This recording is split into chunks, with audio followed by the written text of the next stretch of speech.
Hi guys, my name is Nonima Tigela. Welcome to my YouTube channel. In fact, welcome to my online space. It's YouTube, it's Facebook, it's TikTok. So today I want us to talk about undonga. Bathi undonga ne ngwale yenkosi uShamaze uMkhwanazi.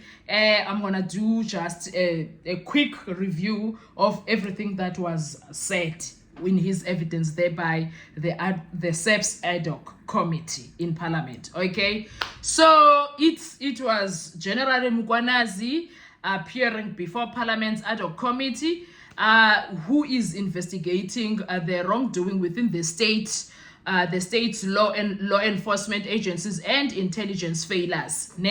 6 July, we all would remember that he did an exclusive media briefing telling us South Africans about everything that is happening behind the scenes, saying there's a problem, there's a SEPS capture, there is a threat in crime intelligence of this country, security, whatsoever. So when we were alerted, we were like, hey, President, do something, and then things started moving.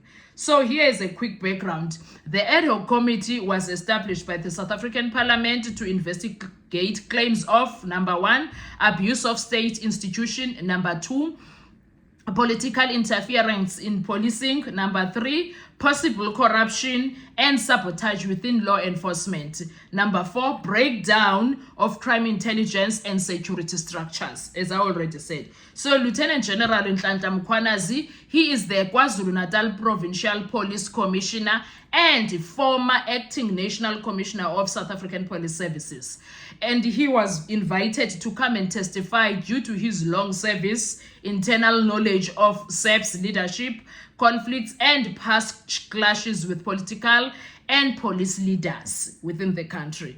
So here are the key themes of his testimony. Political interference in SEPS. He confirmed there had been attempts to influence operational policing decisions from powerful figures within our country.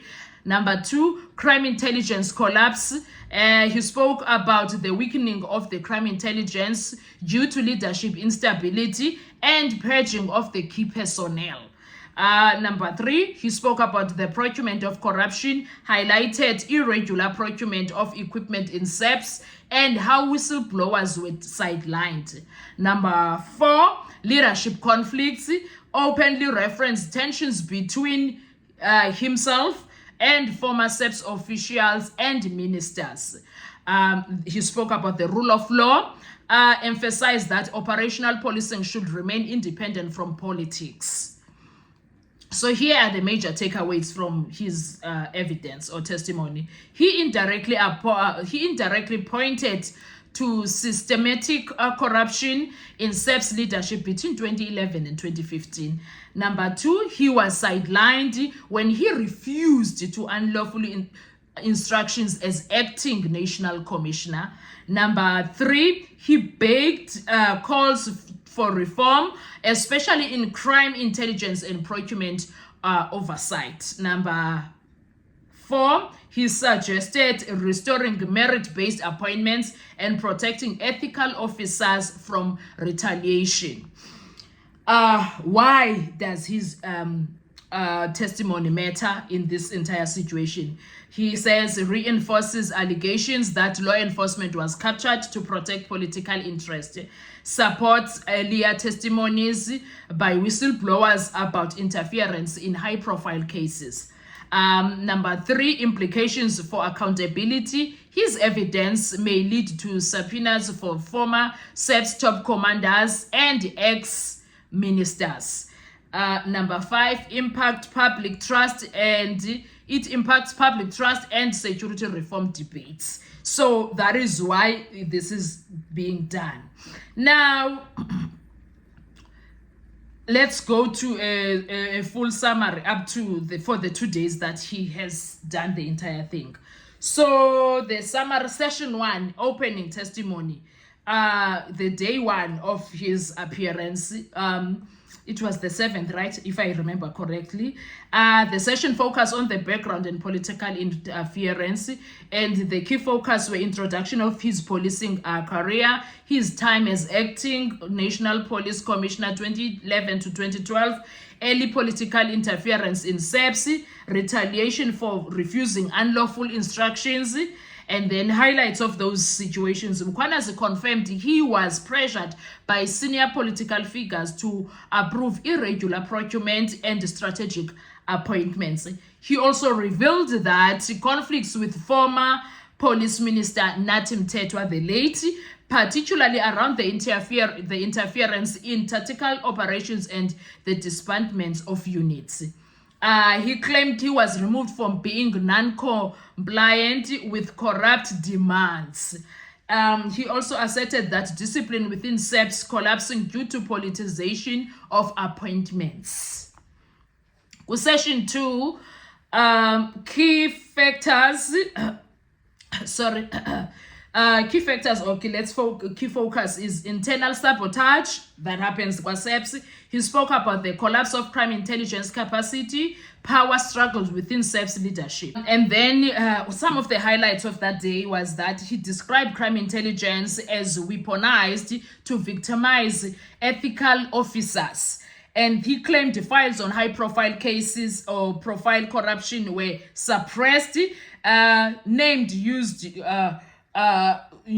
causes of collapse: 1, factional suspension of senior officers, misuse of secret services account, appointment of political loyal but unqualified personnel. And then he also warned the committee that poor intelligence led to national security vulnerabilities. Okay. Session 3, he spoke about the procurement scandals and corruption. His focus was on corruption machinery.